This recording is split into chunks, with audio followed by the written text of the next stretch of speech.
When you use that part of the mind, which is the kind of more creative, mythological part, you bypass the regular, rational, logical part of mind. It also is there. The fairy tale world is part of our psychology. No less strong than the rational, logical, linear aspect. And according to Jung, for example, it's more strong. This is the world of archetypes which move deeply into the unconscious. And also according to Jung, the unconscious isn't really separate. There's a collective field there. Meaning he went from country to country and he found the same archetypes repeating through vastly different cultures which had no physical connection one with the other, through time and through space. The same themes reappearing.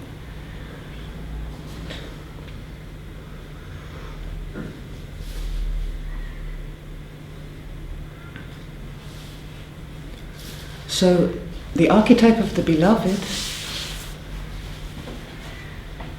as well as what you could call the phenomena of the beloved, is clearly deeply connected with love and whatever we would assume or feel love is.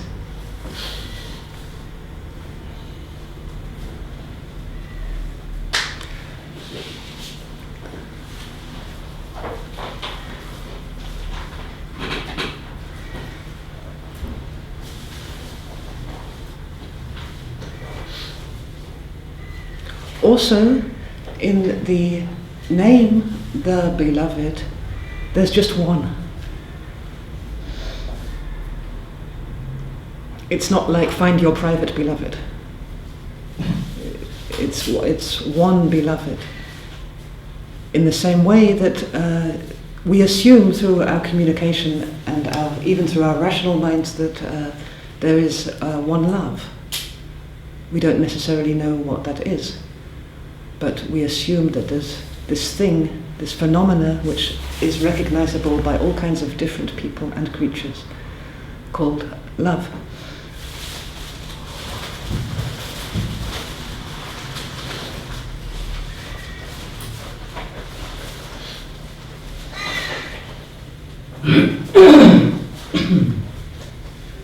Now, anyone who's followed the courses knows about the intimate connection and dance or movement of transformation between love and fear, fear and love.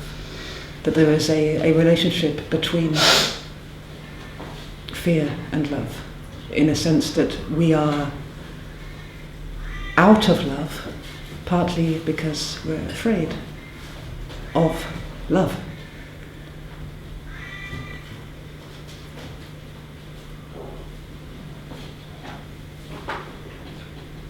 Even sometimes we confuse fear with love.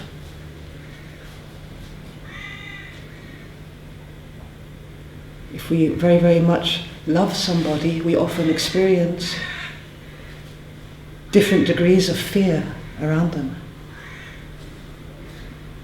Fear for them, fear in relationship to them, as in fear to leave, fear that something will happen to them? All different kinds of threads of fear arising where there is an opening to love.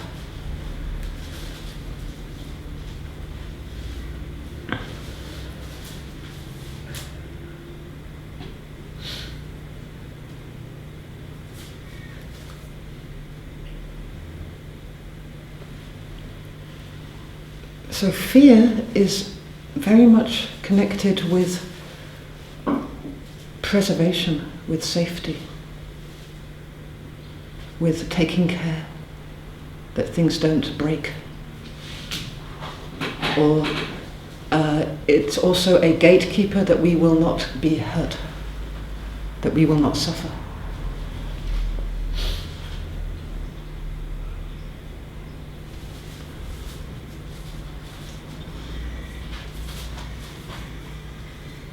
We rarely feel fear just in its purity, as a kind of excitement of the nervous system. Normally it's in a totally embedded connection with our thinking, with the mind. Because the mind is this smart guy who is able to keep us safe. This is how we're brought up. The mind can figure it out. You sort your head out, you'll be safe. You know what to be afraid of. Or sometimes it's even more kind of automatic pilot. Daddy said be afraid of this and this and this, and I am afraid of this and this and this. You don't actually feel the fear at all. It's just like this is a bypass. I don't go there.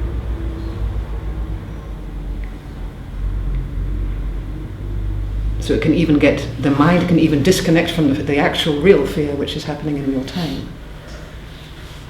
It so urgently wants to keep things under control, and fear is a kind of suffering too, so it doesn't want that either.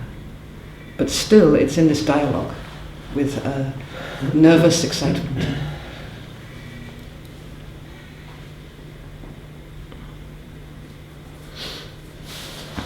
So from our minds we think we know basically who we are and what we are and where we are. This is all, fait accompli. We know this. We know our name, we know our location, we know what we're made of, and all together we have a certainty of who we are. We have an identity. The problem is that often this identity of who we are and what we are and where we are doesn't actually fit in with the reality of who we are and what we are and where we are. It doesn't fit. What doesn't fit with the reality? The idea, the identity that we have in the mind, which we're so sure of who we are, male, female, with a name, in this place, made of this stuff, it doesn't actually fit with what is directly experienced.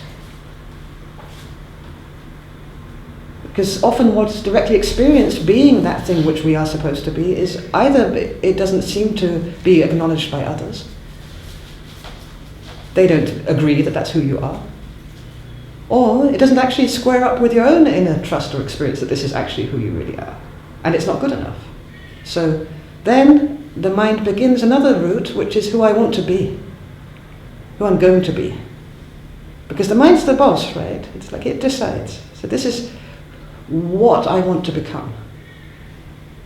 And so it tries to move this future projection of the future identity of me, of where I'm going, what I'm getting to, what I'm evolving towards, what I'm going to be, forwards into the present.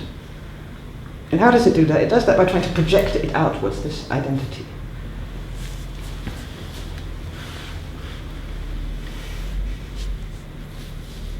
Ironically enough, it's all kind of fear-based. It's driven by fear, because we want love. These buildings of identity, of reality. And there's always this disharmony, because it never really squares up with either direct experience of how it is to be you now, or with what other people think you are, or see you as, or decide that you are, or want you to be. It's clashing, it's constantly in conflict.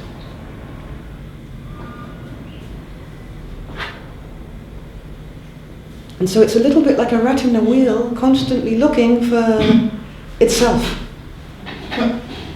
Becoming someone, to be someone. To tweak that someone, to edit it a bit, to censor it, to make it a little bit better, or to show a little bit less of this, because this is who I need to be. This is what I want to be. There's also a layer where nothing seems to hold, and then it's just a kind of depression. It's like, I don't really care, whatever, I am Shmulek, I am here, I mean, it doesn't really matter, and there's a kind of withdrawal of life force out of that. Like, in that case, I'm not playing. This is also a mind reaction, because the mind is kind of very all or nothing. So, or I'm the greatest, most marvelous, or I'm an absolute, Either way, it's unplugged from this love which it's striving for. So why is it unplugged? Why is it actually kind of bypassing love in its own kind of programs and software and circuits?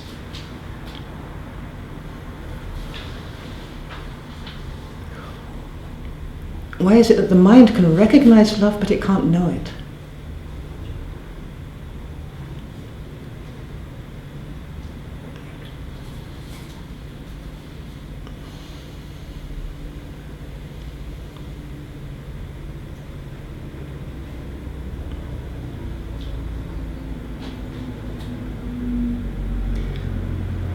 Well, the clear answer is because the mind is a feeling.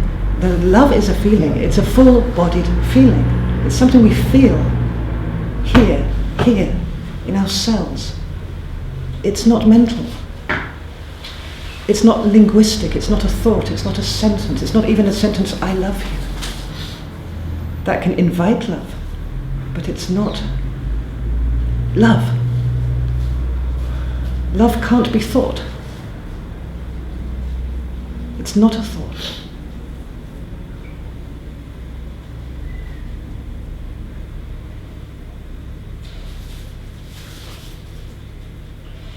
So if love is felt, if there's an experience of love, but then it's so quick that the mind's coming in and then telling us, aha, that was love, right? Yeah. Okay. This is what the mind does. So there's an experience of love. And the love in itself is, it is what it is as a feeling. It's the truth of itself. And the experience of love is often itself the effect of love. It's the heart opening. It's the deeper relaxation. It's the sense of home, the sense of belonging, the sense of expansion. It's the sense of false stuff where we're closed inside ourselves begins to relax and open.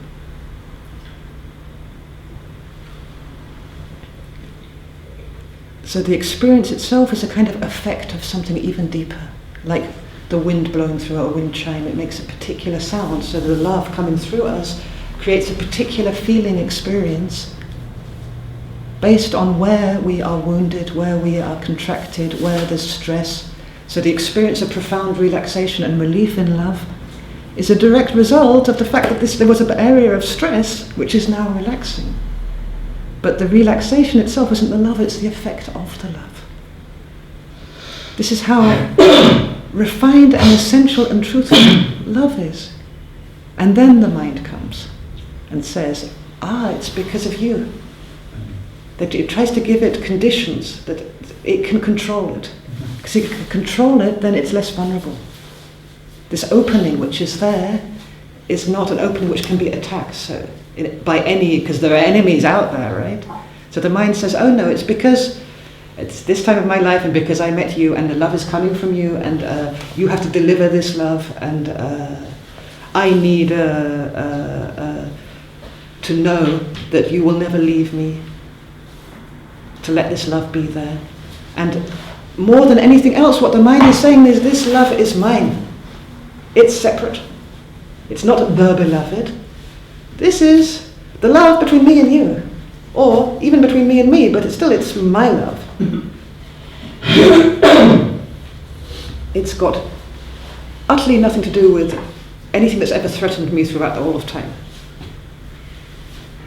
Or any suffering that I've ever had. It also separates the love from suffering. Meaning if we were really, really upset once by a key maker, somebody who makes keys, and he really insulted us, so the love begins to expand through us, begin to break, but the key maker is there. Okay, no, he's not part of it, because he made me feel the pain of rejection. He's not part of it. So the mind begins to kind of try and give it a shape which it can live with. And therefore, so when you say based on history, the experience, you're saying the experience of the expansion, relaxation, opening, I'm trying to think of other physical sensations that you were also describing. That's the effect. Warmth, sense of home. Freedom from worry and concern. freedom from fear. That these are all an effect of something. And that they're also independent of any particular person, event, thing that is happening or transpiring. It's when things are happening, it's then that mind comes in and says, like, well, I love you, but I don't love him, and she does this. And it can get worse. It can be that you see somebody and you absolutely and totally love them. Because they just open your heart like this, like a flower, and it's like this love is just having this effect. You're breaking open because they're so utterly connected to you. Okay. They have that effect on you. The love just moves through you, vroom. But they can have a different form, where actually they really, really don't like people with long grey hair who kind of look at them. And so they're actually contracting. It doesn't mean the love's not there. It's just that they're not, it's not having the same effect on them. So the effect on them could be the feeling of incredible shame, because they're really blocked here with shame, and the love is coming through, and so the shame is activated. And so they run for China. It doesn't look very loving, but it is about love.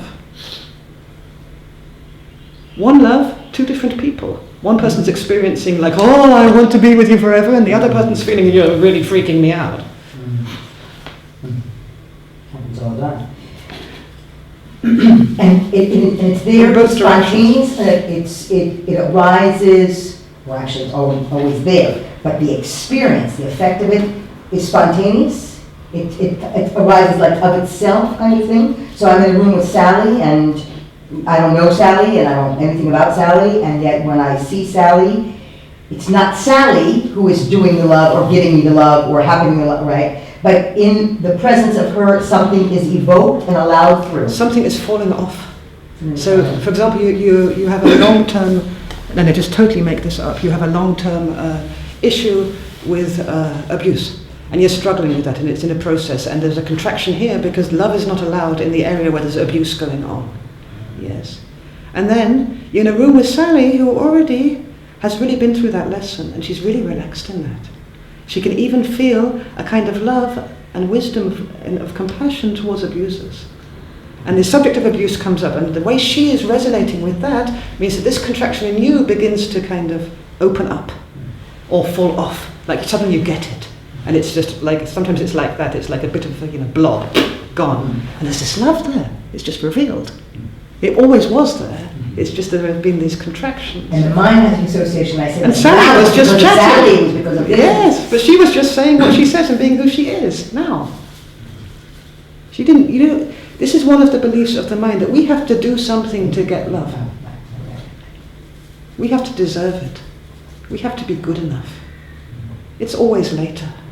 It's not really for us, because basically, from the beginning, we've secretly known that we're not good enough. These are all programs of mind. We'll get love, but only a little bit, and there's a high chance that after that we'll get punished.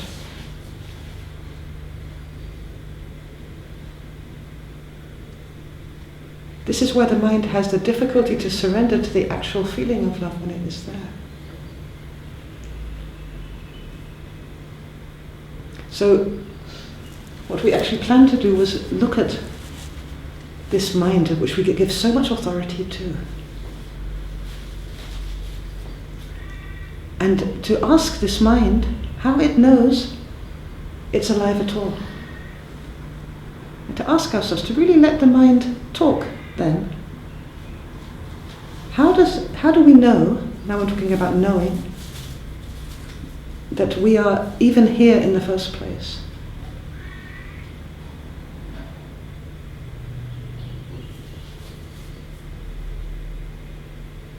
Now we ask the mind to be really honest about, really truthful, because we're looking for truth now. We're using the mind to look at itself. Really honestly, how do we know for sure that we're here?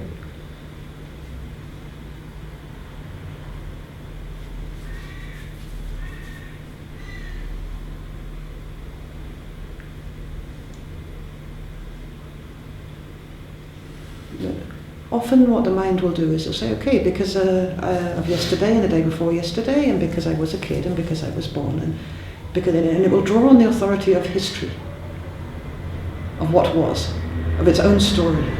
That's how I know I'm here, because I was born and then I grew up and I have a whole storyline, I have a whole biography just ready for you.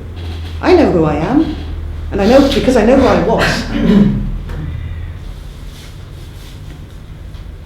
So this story, which the mind brings forward to kind of prove that we're here now, how stable is that story? Like where did our mind get that story from?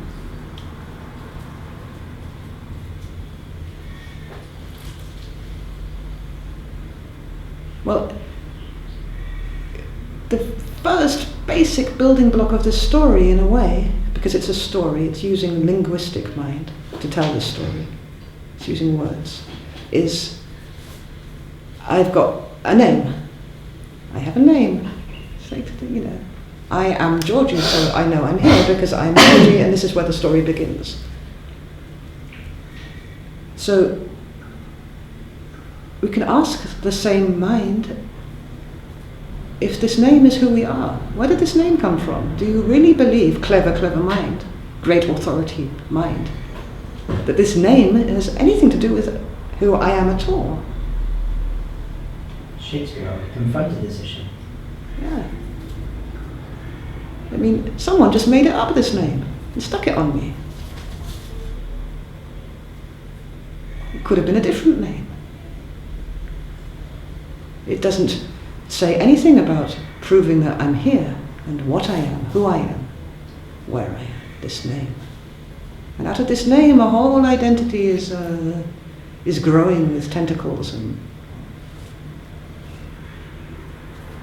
out of this one first label.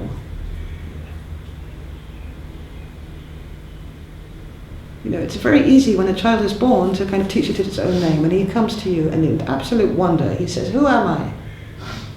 "Well, you're Shmulik." That's it, end of story. That's done deal, proven, set up.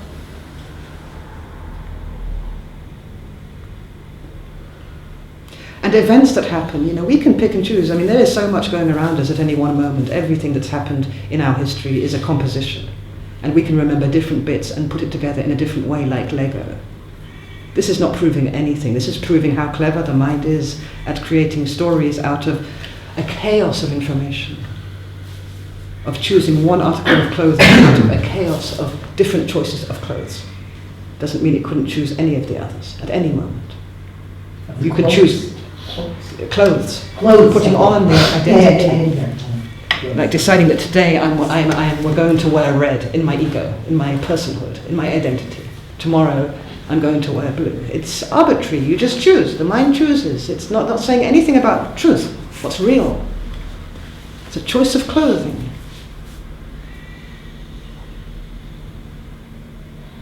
So we ask the mind to go deeper than the clothing, to be naked. What's truthful then? How do we know that we're here? This great knowledge, this wonderful authority that we live in so much, the mind, how do we know it? How do you really know that you're here now? Physical sensation. Okay. That's the first thing that came to my mind. Yeah. Physically, I'm sensing breath, heartbeat, sweat. Yeah. You can touch a physical body. So the physical body, in which, in this moment, whatever all I am that I'm clear about, but it's physically here. This I know that. Yeah. And that means that if you lose an arm in a car accident, are you less physically here? Mm-hmm. You lost part of who you are. No. So this goes right into, so who is it that's knowing that I'm physically here? Right? Yeah. Okay. So we're asking the mind, because the mind is the boss here right now. So the mind says, I know I'm here because I check and I can see. I can see, I can feel, I can hear, I can taste. And all of this together is my reality. This is truth. All of this sensory input is the proof that I'm here. It's the truth. This is how I know. So when you take any one sensory perception of your choice, like you can take sound, or the visual, or the physical sensation in the body, is it staying the same from one moment to the next?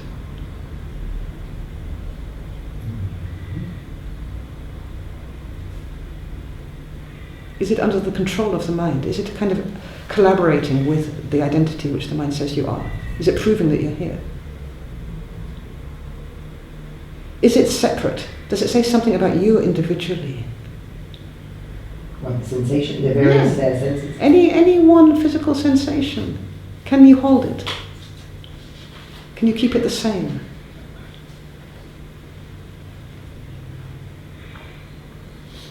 Is it constant? Is it trustworthy? No.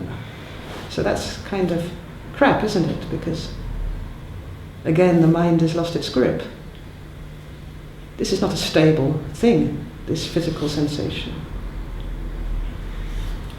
It's not a stable thing unless the mind says it's a stable thing. And in order for the mind to say the physical sensation is a continual, stable, trustworthy thing, it needs to close down the physical sensations. Mm-hmm. Control where it looks, what it hears, what it feels. It has to contract the senses. The very thing which is its bottom line proof that we are here now, which is the physical sensations, it is contracting and blocking the input from. In order to give a sense of stability. Yes, in order to stay in control, in order to stay safe.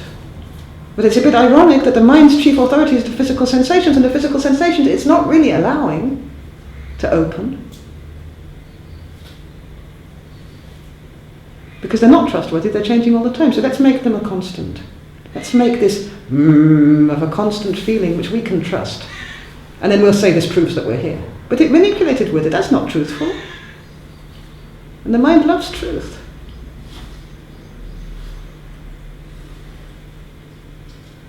If there's one thing the mind knows about, it's truth. So we've got this weird phenomena where we close down our physical experience, the physical sensation of being here, in order to know that we're here. That's not very clever. Oh, wonderful authority mind that we trust so much. So what is the mind doing when it closes down the physical sensations? What the mind is actually doing is separating. It's blocking. It's like, I don't want to hear all of this. I don't want to see all of this. I don't want to experience all of this. It's blocking experience. It's saying, this identity, which I know to be true, but I haven't yet proved how I exist as separate, this one cannot stand the input from the outside because it will collapse. This person who I am, this sense of self.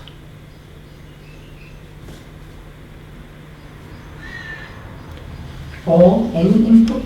No, if I get too much, which doesn't feed my agenda of being a separate person, if it troubles me too much, if it wakes up the system and I get unnervous, if I feel fear, then... Let's shut it down. Yes, that's what we do. You just said something, if I get too much information that I'm not separate, then we'll shut down. Yeah, yeah. Or it can surrender to feeling, to pure sensation, in the moment, here, now. That's another possibility. The mind can get off its horse, out of its tree, can give up its authority to something deeper. But what it tends to do is say, my job is to take care of this separate person, who I'm not quite sure who it is, who's composed of who it was, and who it will be. And I will protect this at all costs, and I will even kill for it. And I'll kill for it. And why do I do this? I do this because I want love. So what's love then? It's a physical sensation. But I want this love to be separate for this person, who I don't actually love that much myself, because I want it to be somebody else, because I'm on my way to becoming another person. It's quite a headfucker mind, literally.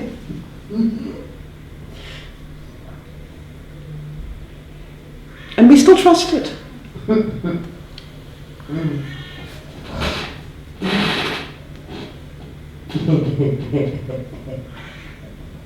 So the invitation in these days is really with the mind. The mind is huge. It's actually, I don't really like to use the word mind, because whenever we use the word mind, we're talking about a very small part of mind where we tend to live, which is conscious thinking. The mind is so much more than that. It can hold multiple possibilities. It can transfer and reflect all the sensory information. It can contain ad infinitum. It is genius. It can give an image that speaks 20,000 words when needed to preserve the form. It can be trusted. There is no danger to the mind.